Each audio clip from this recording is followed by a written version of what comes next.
Halo teman-teman, pada video kali ini kita akan lihat ya untuk pergerakan IHSG dan saham-saham banking ya, karena hari ini kita lihat ada reversal ya yang terjadi di IHSG. Meskipun saya lihat ini cuma relief rally sebentar ya sebelum dia lanjut turun lagi. Tapi kita bisa coba pantau ya untuk saham-saham banking ada 4, nanti kita akan coba cek semua ya satu-satu gitu di video kali ini ya. Lalu kita akan coba lihat juga untuk closing weekly-nya juga, karena hari ini juga hari Jumat sudah closing weekly-nya, so kita akan coba bahas juga ya. Jadi langsung aja kita coba lihat untuk IHSG-nya. Di minggu ini kita closing dalam bentuk inside bar ya, di area high dan low yang sama. Ini coba saya tunjukkan, ini area high dan area low-nya juga sama. So kita literally satu minggu nggak kemana-mana ya, kita cuma mencoba untuk reversal, dan seperti yang sudah saya infokan ya sama teman-teman, ketika kita drop, kita akan mencoba untuk reversal di area 7000 lagi ya, at least. Setelah itu kita akan lanjut turun lagi. Secara view juga masih sama ya, nanti akan saya coba berikan datanya, seperti itu. Nah, ini data yang ingin coba saya tunjukkan. Kalau kita lihat di minggu ini, kita overall masih outflow sekitar 1 triliun ya di minggu ini. Meskipun memang sudah nggak sebesar minggu lalu, sekitar 4,5 triliun. Tapi overall kita masih outflow ya dalam satu minggu. Jadi ya 1 triliun itu kita dari hari Senin, Selasa itu libur ya. Kita cuma aktif perdagangan hari Rabu, Kamis, dan Jumat. Jadi kita cuma 3 hari secara overall ya. Perdagangannya cuma 3 hari, tapi kita masih mencatatkan net outflow ya. Tapi yang cukup bagus yang bisa kita apresiasi di sini, selama 4 hari perdagangan terakhir, volume dari distribusi dari foreign kita bisa lihat dalam 2 hari ini sudah menunjukkan tanda-tanda mulai meredah gitu. Tinggal nanti kita lihat apakah nanti sudah bisa mulai hijau dalam minggu depan, ataukah kita nanti masih closing dalam kondisi merah terus sampai di penutup minggu depan seperti itu, atau penutup bulan Juni ya. Jadi itu menjadi penentu juga untuk closing monthly-nya seperti apa. Nanti kita akan coba bahas. Tapi secara weekly time frame, kalau saya lihat di sini memang ini sudah sejalan ya, ada potensial kita nanti retest 7000 sebelum kita memang drop lagi ke area target kita di 6600. Itu menjadi area target mungkin jangka medium ya. Kita akan bisa sampai sana 1-2 minggu ke depan seperti itu. Lalu yang bisa saya coba sampaikan sama teman-teman di sini untuk monthly close-nya, kita masih dalam bentuk spinning top ya, karena minggu ini ada usaha kita untuk closing di atas area 7000 seperti itu.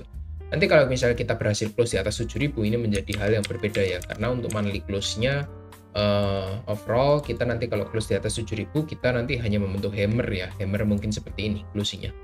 Jadi buntut panjang yang terjadi di weekly dan daily time frame itu cuma merupakan retestnya aja atau liquidity sweep yang terjadi di IHSG seperti itu. Tapi selama itu masih belum terjadi sih, saya nggak mau berandai-andai karena kita masih ada 1 minggu perdagangan. Di area 7000 ini menjadi area krusial ya, karena ini menentukan dari closing IHSG kita untuk monthly close-nya seperti apa. Saya kurang lebih seperti itu. Secara structure pun saya cukup melihat ini kita masih harus retest ke atas sebelum melanjutkan penurunannya, karena ini kan juga 5 wave rally ya. Ini wave pertama, wave kedua, ini wave ketiga, wave keempat yang paling panjang. Maaf, bentar, salah.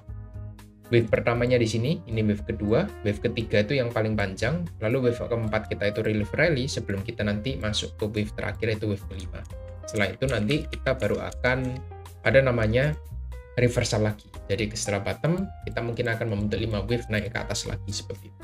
Jadi kurang lebih seperti itu untuk pergerakan dari IHSG. Saran saya buat teman-teman yang mungkin sudah cukup optimis ya melihat market itu hijau 2 hari, menurut saya jangan terlalu cepat berbangga dulu, karena minggu depan ada potensi kita akan melanjutkan penurunannya lagi seperti itu. Itu dari IHSG ya. Lalu yang kedua kita coba bahas dari BPRI dulu yang pertama. Untuk closing weekly-nya, kita ada potensial membentuk bullish engulfing ya di area support yang memang sudah saya gambarkan di sini. Ini merupakan area resisten become support yang cukup krusial untuk BPRI. Di sini ada area supply dan banyak area supply di sini yang menahan harga untuk tidak naik lebih tinggi. Setelah itu dia rally lagi langsung ke atas ke 6.300. Nah, ini pertama kalinya kita retest ya setelah dia rally, dan kita melihat nice rejection di sini. Ada nice rejection ya di BPRI membentuk bullish engulfing, bisa kita apresiasi sebenarnya. Tapi saya masih menunggu untuk dia retest dulu sebelum melanjutkan kenaikannya. Jadi masih banyak PR yang perlu dikerjakan oleh BBRI, even dia sudah tembus ya dari area trendline yang sudah kita gambarkan, bearish trendline-nya. Tinggal nanti bagaimana BBRI ini bisa retest dengan cukup proper sebelum dia bisa untuk reversal lagi naik ke atas. Seperti itu untuk BBRI. Secara money flow, saya belum melihat ada tanda-tanda akumulasi ya, masih distribusi. Jadi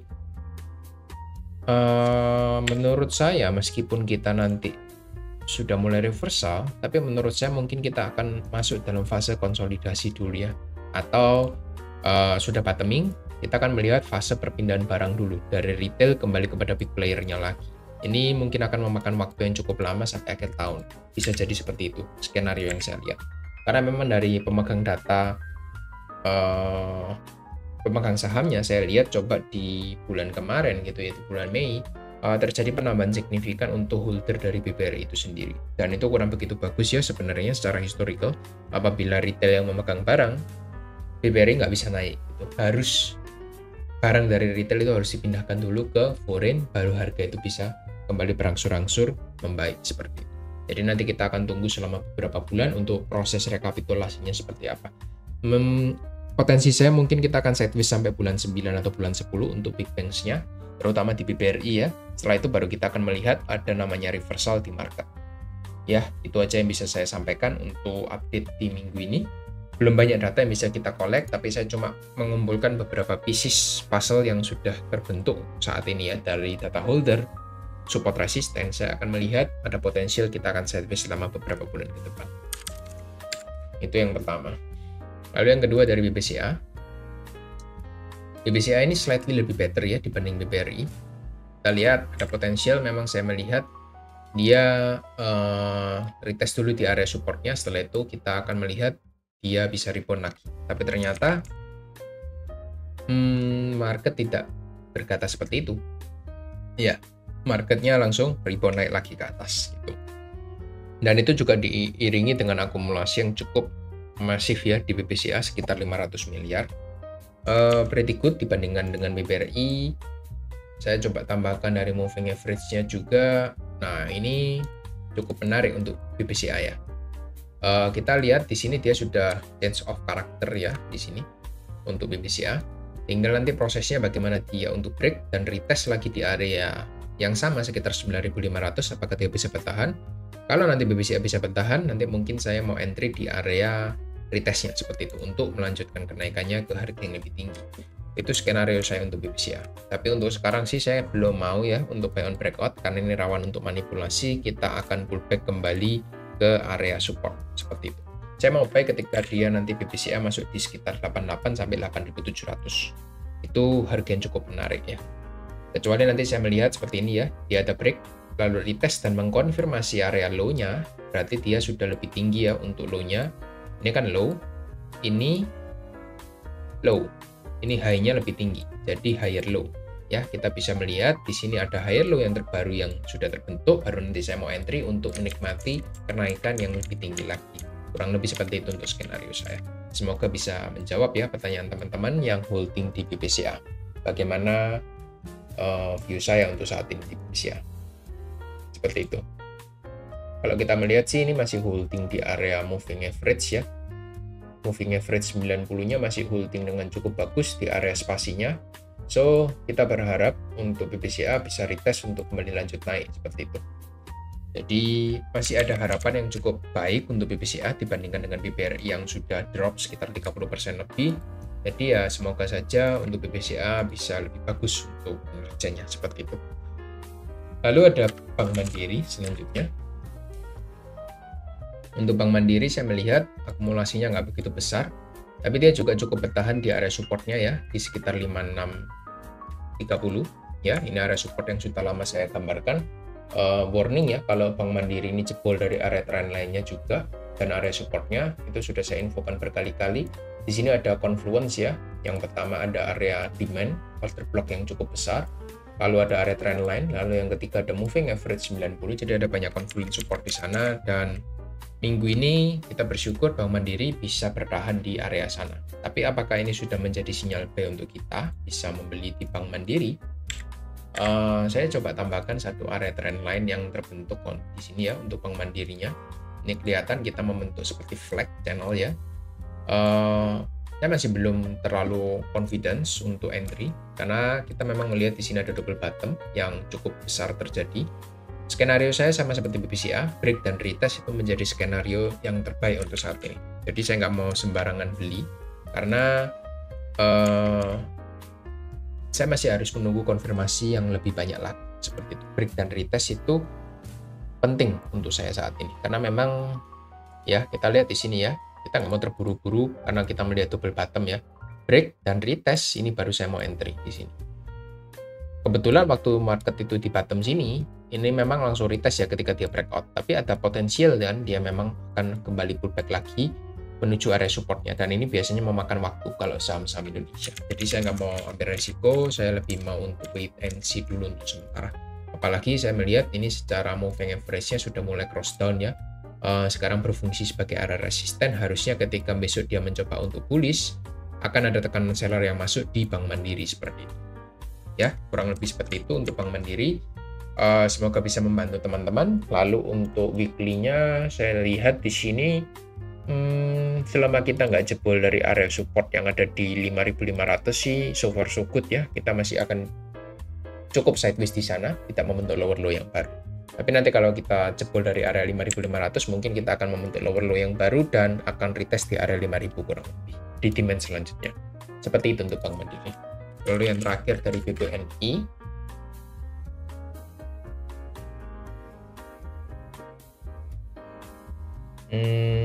BBNI ini mirip BBRI ya. Saya melihat di sini kita closing dalam distribusi juga di minggu ini. Ya. Banyak distribusinya dibanding akumulasi. Hari di minggu ini kita so-so ya, nggak ada akumulasi, cenderung netral.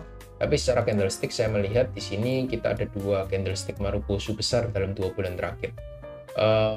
Ini memang kita ada indikasi untuk perlambatan dari momentum turunnya, tapi saya masih tunggu untuk 1 bulan lagi, mungkin dia akan membentuk yang namanya morning star di sini. Nah, baru ketika closing di bulan Juli nanti saya mau entry untuk BBNI. Saya harus mengkonfirmasi area support ini apakah bisa bertahan dengan baik atau tidak. Morning star kurang lebih seperti ini ya, ketika ada satu candlestick merah, lalu bulan berikutnya dia doji seperti ini sama. Saya harus melihat satu candlestick hijau lagi di bulan berikutnya untuk konfirmasi saya entry. Setelah itu kita bisa lihat 3 bulan beruntun kita close dalam keadaan hijau. Jadi BBNI saya masih waiting untuk 1 bulan ke depan untuk monthly time frame-nya. Untuk di weekly time frame-nya saya belum melihat ada indikasi reversal. Memang kita lihat di sini sudah ada indikasi bahwa tren itu penurunannya sudah makin melambat ya. Tapi teman-teman nggak bisa lupa, ketika turunnya sudah deras, biasanya akan ada namanya akumulasi dulu sebelum dia kembali naik. Ya, ini bisa kita namakan namanya cup pattern ya. Ini cup pattern ini ketika dia ada di bawah, ini namanya momen akumulasi kembali, seperti itu. Dan momen ini biasanya terjadi cukup lama, sama seperti BBNI, sekitar 2-3 bulan, itu masih possible terjadi di BBNI. Mirip-mirip dengan BBRI untuk pergerakannya. Jadi itu aja ya untuk BBNI. Untuk daily-nya saya belum melihat terlalu mencolok untuk pergerakannya. Dia cuma punya satu area trendline di sini, ada possible kalau dia menguat sih dia akan retest area supply double bottom-nya di sekitaran 4.800 maksimal untuk BBNI. Buat teman-teman yang mau buang BBNI, mungkin teman-teman bisa consider 4.800 sebagai area taking profit-nya. Itu aja sih kurang lebih ya untuk pergerakan dari big banks. Ya saya lihat untuk reversalnya memang belum terlalu mencolok ya, karena memang saham-saham dari Indonesia memang yang banyak bergerak itu dari brand ya. Ini sudah di open suspend, dia hari ini close dalam keadaan plus 7% ya, plus 7,6%. Jadi ya ini yang menggerakkan market, karena memang top market cap nomor 1 sekarang dipegang oleh brand, bukan big caps BPCA. Nah, untuk sementara memang brand masih memegang kendali, jadi menahan laju penurunan. Tapi teman-teman tidak bisa lupa ya bahwa kita sebenarnya sudah jebol dari area support yang lama ya. Ini sudah ada area support yang lama sudah di break. So saya cuma melihat di sini untuk brand bonus ya buat teman-teman. Brand itu mungkin kita sudah masuk area fase kenaikannya maksimal. Dan kalau dia mau naik lagi maksimal mungkin saya lihat ada di 10.000 untuk brand. Buat teman-teman yang punya brand bisa hati-hati, mungkin bisa taking profit di area 10.000 dulu untuk sementara, untuk jaga-jaga. Jadi takutnya nanti dia akan drop lagi ke area low-nya sekitar 5450 seperti itu. Itu sih view saya ya untuk brand, bonus tambahan untuk teman-teman semua. Buat teman-teman yang memang mau join untuk update kita ya, dapat update setiap hari di Discord ya. Saya ada grup Discord yang teman-teman bisa join sebenarnya di saham ya. Caranya teman-teman bisa coba cek aja di mana, YouTube ya. Di situ ada tab join, teman-teman bisa lihat. Di sini ada IHSG update, ini daily akan saya coba berikan komentar saya setiap hari untuk view saya bagaimana. Untuk weekly screener dan daily screener ini saya berikan rutin juga. Untuk watchlist saham kalau ada yang menarik saya akan masukkan juga di sana. Dan market update, beberapa market update yang menarik akan coba saya masukkan juga di sini. Jadi memang saya lebih sering untuk update juga di sana. Buat teman-teman yang memang mau join bisa klik link ya yang ada di YouTube sana, sudah ada disediakan, juga ada video-video yang nanti akan coba saya tambahkan juga di sana.